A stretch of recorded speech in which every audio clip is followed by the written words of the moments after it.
On a cold December morning in 2010, police searching for a missing woman stumbled upon something they were never prepared to find.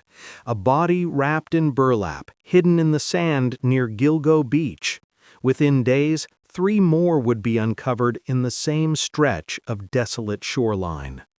What began as a search for one missing woman quickly spiraled into one of America's most chilling mysteries, a hunt for a ruthless predator known only as the Long Island serial killer. For over a decade, fear has haunted the quiet coastal towns of Long Island.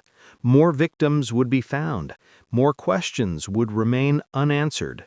And as investigators uncovered dark secrets buried in the sand, the chilling question echoed louder than ever. How could a killer hide in plain sight for so long? On May 1, 2010, 24-year-old Shannon Gilbert, a young woman from New Jersey, placed a frantic 911 call while visiting a client in Oak Beach, Long Island. The call lasted more than 20 minutes. On it, Shannon could be heard screaming that someone was trying to kill her. She ran from the client's house, pounding on neighbors' doors in desperation, but when help arrived, Shannon was gone. The Suffolk County Police launched a search for Shannon, combing the remote marshland and the windswept roads near Ocean Parkway. For months, little progress was made until December 11, 2010, when a canine unit stumbled upon something unexpected during a routine training exercise. In the underbrush near Gilgo Beach, just off the highway, the handler's dog picked up a scent that would lead to the discovery of a woman's body wrapped tightly in burlap. At first, investigators believed they had found Shannon, but soon they realized this was someone else entirely.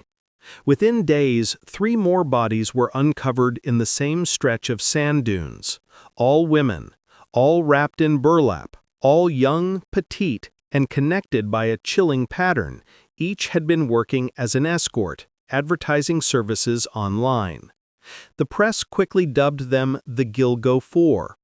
Their names were later revealed as Melissa Barthelemy, Megan Waterman, Amber Costello, and Maureen Brainerd Barnes.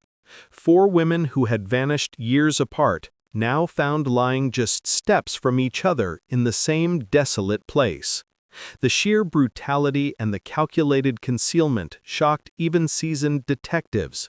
The chance discovery had suddenly transformed what was once considered a missing persons case into the hunt for a serial killer. The news spread like wildfire. Gilgo Beach, usually known for its quiet stretches of sand and wealthy summer homes, was now swarming with flashing police lights, reporters, and crime scene investigators. Helicopters circled above, broadcasting the grim discovery to the entire nation. And yet this was only the beginning, because as the search expanded beyond the initial site, more remains would begin to appear. Not just 4 women, but a trail of victims that stretched across years and possibly decades. What investigators had stumbled upon was no coincidence. They were standing on the burial ground of a predator who had been hiding in plain sight. The question now was terrifyingly clear. Who was the Long Island serial killer, and how many more were out there? When the first 4 bodies were identified, the world began to see not just nameless remains, but real women with families, dreams, and lives cut short. These weren't just statistics in a crime wave. They were daughters, sisters, and friends, each with a story that deserved to be told. The first victim identified was Melissa Barthelemy, a 24-year-old woman originally from Buffalo, New York. Melissa had moved to New York City to build a life for herself. Friends described her as stylish, ambitious, and fiercely independent. But life in the city was tough, and Melissa eventually turned to escort work advertised on Craigslist to support herself. When her remains were discovered in Gilgo Beach, her family recalled the strange phone calls they had received after she went missing. Calls from an unidentified man, mocking them, taunting them with cruel details, and leaving them with sleepless nights of horror. Next was Maureen Brainard Barnes, a 25-year-old from Connecticut. Maureen was the oldest of the so-called Gilgo Four, a mother of two who had struggled financially. She had also advertised escort services online, but her family emphasized that she was much more than the label of sex worker. She was a woman trying to make ends meet, trying to give her children a better life. When she disappeared in July 2007, her sister knew something was terribly wrong. Maureen had always been reliable and close to her loved ones. For 3 years, she remained missing until her body was unearthed along the same strip of sandy shoreline. The third woman, Megan Waterman, was just 22 years old and came from Scarborough, Maine. Unlike Melissa and Maureen, Megan's life was only just beginning. She was a devoted mother to a young daughter and had been planning her future carefully. But Megan, too, had been drawn into the world of escorting to support herself. In June 2010, she traveled to Long Island with a friend and was last seen leaving a Holiday Inn in Hauppauge. That night would be the last time anyone saw her alive. Her body was found 6 months later, alongside the others, her promising young life stolen before it had the chance to fully unfold. The others in the initial four were Amber Costello, a 27-year-old woman from North Babylon, New York. Amber had a big personality. Friends described her as feisty, funny, and fearless. But beneath the bravado, she struggled with addiction and vulnerability. On the night of her disappearance in September 2010, Amber was last seen leaving her home, reportedly meeting a client. She never returned. When her remains were discovered in Gilgo Beach, her family's grief was mixed with frustration. Frustration at a system that too often overlooked women like Amber, dismissing them as throwaways. Together, Melissa, Maureen, Megan, and Amber became known as the Gilgo Four, the first undeniable proof that a serial killer was preying on women in and around Long Island. But they would not be the last. As the search along Ocean Parkway widened, investigators unearthed more remains, partial skeletons, dismembered torsos, skulls, and other fragments. Among them was an unidentified Asian male, believed to be in his late teens or early 20s. His death didn't fit the same pattern as the women, adding to the puzzle of whether one killer was responsible or if multiple predators were using Gilgo Beach as a dumping ground. Another set of remains belonged to a toddler girl, discovered wrapped in a blanket just yards from the body of an adult woman. The child was later confirmed to be the daughter of one of the victims, further deepening the tragedy. It suggested that at least one victim had been lured into danger while accompanied by her child. The brutality was staggering. Over time, the total number of victims connected to the Long Island serial killer or killers grew to at least 10, possibly more. Some were identified, others remained Jane Does. But what tied them all together was the same haunting reality: vulnerable individuals, often marginalized by society, targeted and discarded by someone who seemed to know exactly how to evade detection. For the families, the pain was relentless. Many spoke out against the way law enforcement and the media described their loved ones, frustrated by the stigma attached to sex work and addiction. They argued that this stigma contributed to the slowness of the investigation and the lack of urgency in finding their killers. And yet, through their grief, the families also became advocates, refusing to let their loved ones be forgotten. They demanded answers, pressed investigators for updates, and kept their stories alive in the public eye. By the time all the remains were collected, the picture was clear. This wasn't random. Someone, or perhaps more than one person, had been hunting along the quiet edges of Long Island, using Gilgo Beach as their funeral home. The horror of the victims' lives and deaths demanded justice. But as investigators soon learned, finding the killer would prove to be one of the most elusive manhunts in American history. When the first 4 women were found along Gilgo Beach in December 2010, investigators thought they had uncovered the chilling work of a serial predator, but the true scope of horror was still waiting to be unearthed. What began as the tragic story of 4 victims soon spiraled into a larger nightmare, one that suggested Long Island's quiet beaches had become a dumping ground for multiple killers, or perhaps one with an evolving sinister pattern. The search that had started with the missing case of Shannon Gilbert intensified. Shannon, a 24-year-old woman who had vanished after a frantic 911 call from the same area, was the reason police were scouring Ocean Parkway in the first place. Her disappearance had put a spotlight on Gilgo Beach, and when the Gilgo 4 were found, the search area expanded dramatically. What followed would shock even seasoned investigators. Just months after the discovery of Melissa, Maureen, Megan, and Amber, search teams found more remains scattered across the scrubby landscape near the beach. These weren't complete bodies neatly laid to rest. They were fragments, partial skeletons, and in some cases evidence of dismemberment. The brutality was clear, and the mystery deepened. Among the newly uncovered victims was a woman known only as Jane Doe No. 5, later nicknamed Peaches due to a distinctive tattoo of a peach on her body. Her remains were discovered in a plastic bag, and horrifyingly, her torso had been found years earlier in Hempstead Lake State Park, miles away from Gilgo Beach. This suggested that the killer, or killers, had been operating for years, using multiple sites to scatter body parts. Nearby, investigators made another devastating discovery: the remains of a toddler girl wrapped in a blanket. DNA testing later revealed the child was the daughter of Peaches, linking their fates together in the most heartbreaking way imaginable. The presence of a child victim introduced an entirely new layer of cruelty, suggesting that the killer's depravity extended beyond targeting adult women. And then came more chilling finds.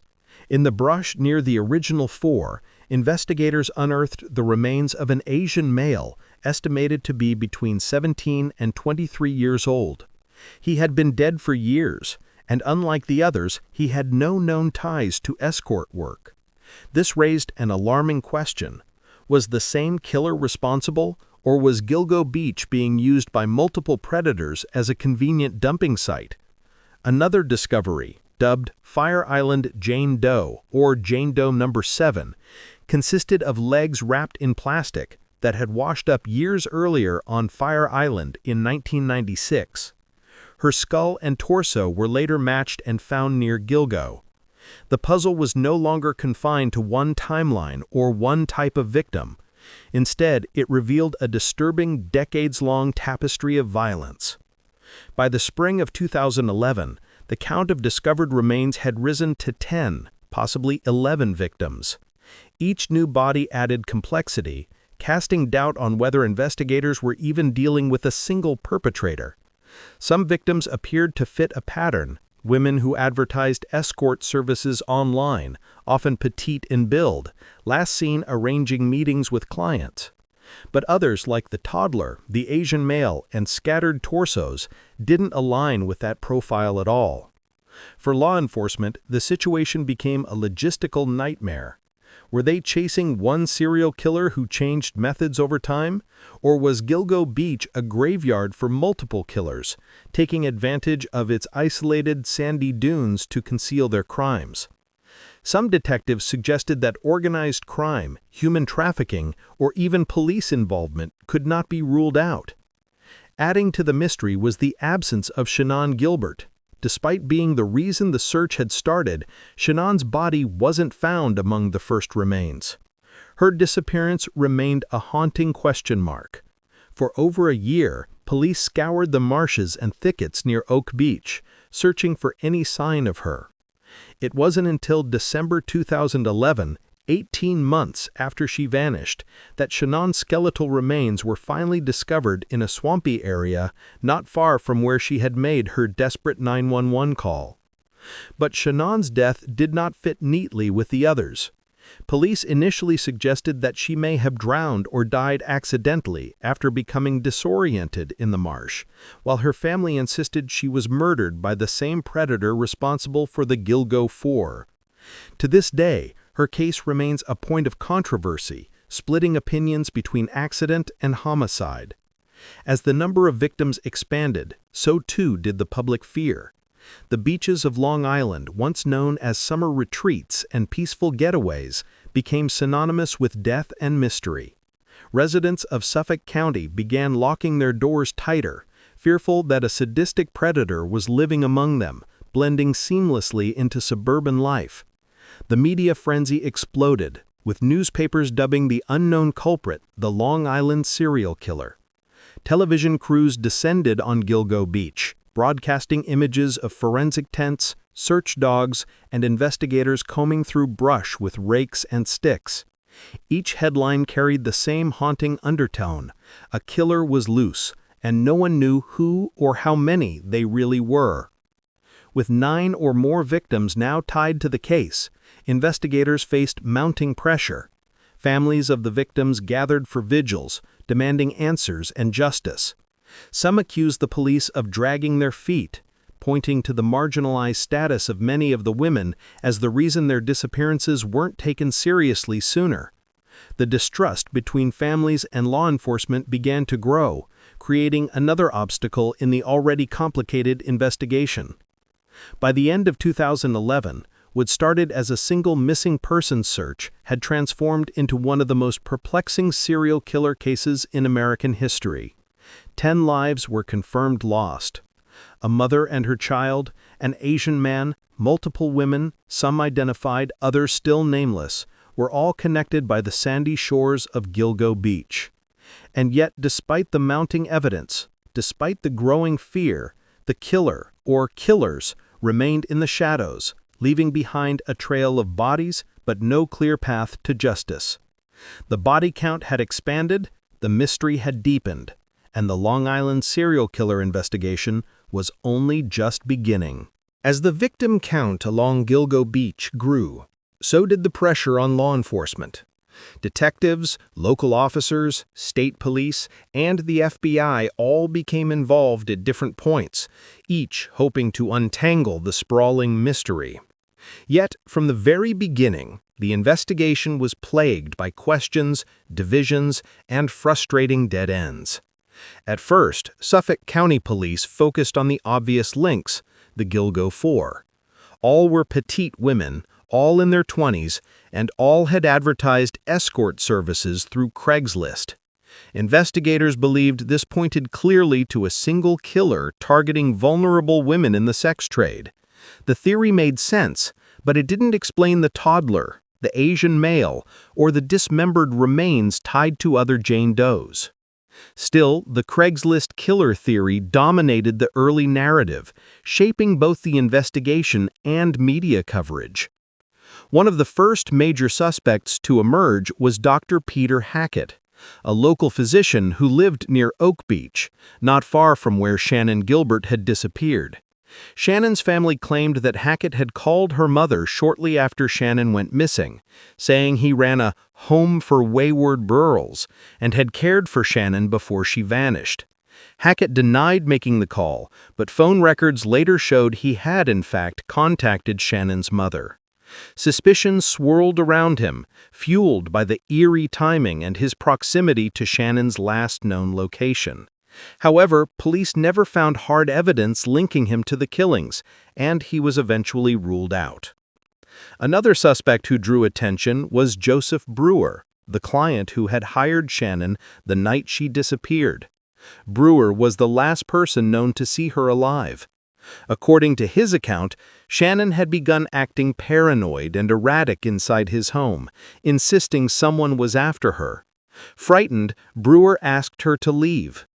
It was after leaving Brewer's house that Shannan ran through the neighborhood, banging on doors and calling 911 before vanishing into the marsh. Brewer cooperated with police, and no evidence tied him to the murders, but his role in the night's events kept him in the public eye. Then there was James Bissett, a local businessman who co-owned a plant nursery and was known to supply burlap, the same kind of material used to wrap the Gilgo 4. In a shocking twist, Bissett took his own life in 2011, just days after Shannon's remains were discovered.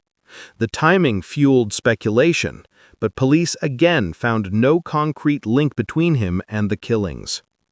Even law enforcement itself wasn't free from suspicion. Rumors swirled about a former Suffolk County police chief, James Burke. Known for his controversial leadership and later imprisoned for unrelated crimes involving corruption and assault, Burke was accused by some of deliberately keeping the FBI away from the case. Families of the victims questioned whether his refusal to bring in federal resources slowed the investigation, or worse, covered up leads that might have pointed toward someone with connections inside law enforcement. Though no evidence tied Burke directly to the murders, his reputation cast a long shadow over the case. Meanwhile, the FBI's eventual involvement brought new tools and fresh perspectives, but progress remained slow. Investigators explored multiple theories. Was the killer a local fisherman or hunter familiar with the marshy terrain? Was it a truck driver passing through, disposing of bodies along Ocean Parkway? Or was it someone living within the gated community of Oak Beach, hiding in plain sight? Forensic evidence, unfortunately, offered little clarity. The killer had been meticulous, leaving behind almost no traceable DNA. The use of burlap, once common in landscaping, made it nearly impossible to tie to one individual. Cell phone records, however, offered a tantalizing lead. It was revealed that some of the victims' cell phones had been used after their disappearances. In one chilling instance, the killer had taunted a victim's sister with a series of cruel phone calls, bragging about what he had done. The calls were traced to Midtown Manhattan, near crowded areas like Penn Station, suggesting the killer was confident enough to blend into busy public spaces. But even with these haunting clues, suspects came and went without arrests. Hackett, Brewer, Bissett, and others were all investigated, but none provided the smoking gun detectives so desperately needed. Each lead seemed to end in frustration, and the growing victim count only underscored how elusive the killer really was. Adding to the challenge was the lack of coordination between agencies. Suffolk County Police and the FBI often clashed over jurisdiction and strategy, while families accused officials of being dismissive because many of the victims were sex workers. Public trust in the investigation eroded, creating a tense relationship between law enforcement and the community. As years passed, the case seemed to stall. Detectives continued combing through tips, but without DNA matches or a solid suspect, the investigation grew colder. Online communities of amateur sleuths kept the story alive, piecing together theories, maps, and timelines. Some believed the Long Island serial killer might have military or law enforcement training. Others suggested there could be more than one killer, given the variety of victims and disposal methods. Still, the official line remained that one individual was most likely responsible for the Gilgo 4 and possibly more. The unanswered question was, who? By the mid-2010s, the Long Island serial killer had become a ghost story whispered across New York, a reminder that even in suburban neighborhoods, evil could lurk just beyond the dunes. And with every year that passed without an arrest, the case grew colder, the trail more elusive, and the families more desperate for justice. The suspects had been questioned, leads pursued, but the mystery of Gilgo Beach remained intact. The killer, or killers, were still out there, watching as the investigation unraveled in plain sight. After years, decades of frustration, false leads, and unthinkable loss, 2023 finally brought the case of the Long Island serial killer to a turning point. It wasn't a flashy sting or a dramatic confession. It was painstaking detective work, DNA traces, cell phone records, and a discarded pizza crust that opened the door to what may be the closest the families have ever gotten to justice. It was July 13, 2023, when 59-year-old Rex Heuermann, an architect who lived with his wife and 2 children in Massapequa Park, Long Island, was taken into custody.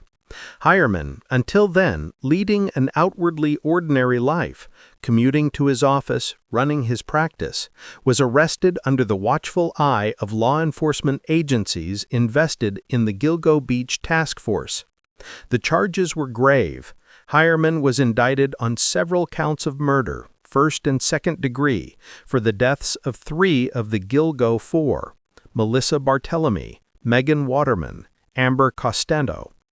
Prosecutors also named him as the prime suspect in the death of Maureen Brainerd Barnes, another of the Gilgo Four whose remains had been discovered nearby. So what finally cracked the case? It was a combination of things, each small but together devastating. First, physical evidence. Investigators matched hairs found on one of the victims, Megan Waterman, to DNA derived from a pizza crust Heuermann discarded in Manhattan. That alone was powerful. Also, cell phone data and records of burner phones were used, phones linked to meetings with escorts, phones making calls to victims' family members, phone movements matching crime scene sites and suspect locations. Second, witness reports. A distinctive vehicle, a first-generation Chevrolet Avalanche, had been spotted near one of the victims' homes around the time of her disappearance. Investigators tied that truck to Heuermann. Third, digital evidence. A trove of internet searches from Heuermann's devices, burner phone usage, and aliases were uncovered. Searches about the victims, the case, even queries like, "Why can't authorities trace LISK calls?" showing what appeared to be both obsession and fear. Finally, grand jury activity. Authorities issued over 300 subpoenas and search warrants in building the case, sifting through email accounts, phone records, physical evidence, forensic labs. When Heuermann was arraigned, he pleaded not guilty. He was held without bail, a judge citing both the gravity of the charges and the strength of the evidence. For families of the victims, this was bittersweet. Relief, yes, but also renewed pain. Finally, someone was charged. Finally, there was a suspect matched by science and data, but the full scope of the horror, the total number of victims, and many unanswered questions, how far back the killings go, whether there are victims still undiscovered, remained in the shadows. Rex Heuermann's arrest did more than give a name. It changed the scale of the investigation.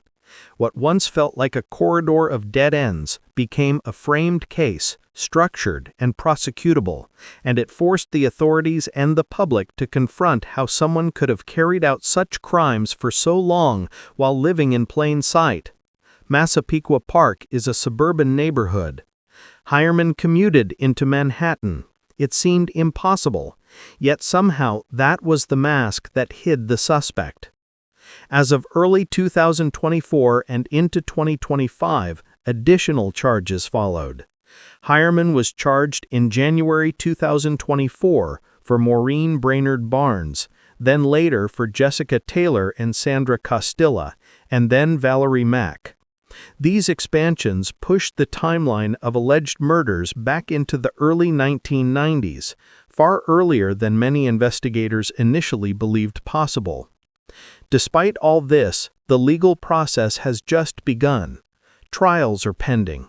Defense attorneys have challenged certain evidence, some DNA, some digital leads, while prosecutors prepare to enter deep into complicated forensic, digital, and testimonial material. The courtroom will bring facts, cross-examinations, and likely more revelations, but also clashes over credibility and interpretation. The arrest of Rex Heuermann in 2023 reshaped the Long Island serial killer story. After more than a decade of dead ends, and even more years of families mourning without answers, there was finally a face, a name that could be linked to at least some of the murders. Yet, as so often happens in cases like this, the arrest didn't close the book. Instead, it opened new chapters filled with uncertainty, complexity, and haunting questions that may never have clear answers. For the families of the victims, the breakthrough was a double-edged sword. On one hand, there was relief that someone was finally being held accountable. For years, they had demanded answers, held vigils, pushed for renewed investigations, and battled feelings of abandonment by law enforcement. Now they had someone to direct their anger and grief toward. On the other hand, Hireman's arrest forced them to relive the trauma. Court hearings, media frenzy, and gruesome details once again pulled their loved ones' lives into headlines. But the scope of the case stretches far beyond the Gilgo Four. To this day, more than 10 sets of remains have been found along Long Island's beaches. Some victims have been identified. Others remain unknown. Were all of these murders the work of one man, or are there multiple killers whose crimes became entangled under the LISK umbrella? Investigators have acknowledged that it is possible Hireman is responsible for many, but perhaps not all of the killings. This leaves open the terrifying possibility that other predators may still be out there, undiscovered. Another haunting element is the timeline. If prosecutors are correct, Hireman may have been killing for decades, dating as far back as the early 1990s. If that's true, it raises pressing questions. How did he evade suspicion for so long? How did a man with a family, a steady career as an architect, and a home in suburban Massapequa Park carry out such violence undetected? His arrest shattered the illusion that serial killers are always drifters, loners, or visibly different. Hireman was hiding in plain sight, blending into his community for years. Even the evidence leaves gaps. DNA linked him to some victims. Burner phones tied him to others. But in several cases, connections remain circumstantial. The defense will argue, as it already has, that DNA can degrade or transfer, that phone records can be misinterpreted, that eyewitness memories are fallible. The prosecution will push to show a pattern too precise to ignore. But the truth is that even in court, not all mysteries will be solved. For the public, the case has become more than just a local tragedy. The Gilgo Beach murders tap into broader fears: the vulnerability of those working in the sex trade, the failures of institutions that overlook marginalized victims, and the chilling idea that a killer can live next door for years without being suspected. The media spotlight hasn't only focused on Hireman, but on how law enforcement initially handled or mishandled the investigation. Why did it take so long for leads like the Chevrolet Avalanche to be fully explored? Could lives have been saved if the task force had been more aggressive earlier?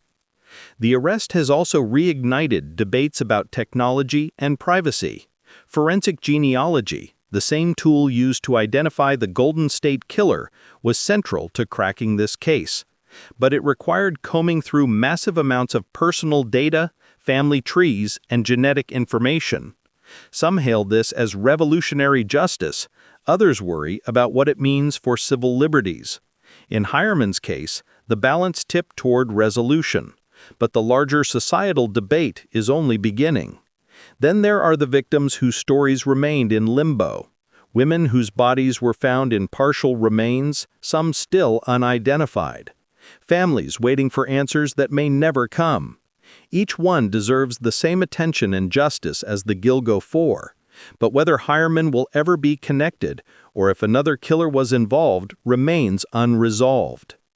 As of 2025, Hireman is preparing to face trial, charged with multiple murders and suspected in others. The proceedings will take years, filled with motions, delays, and likely appeals. Families will sit through graphic testimony.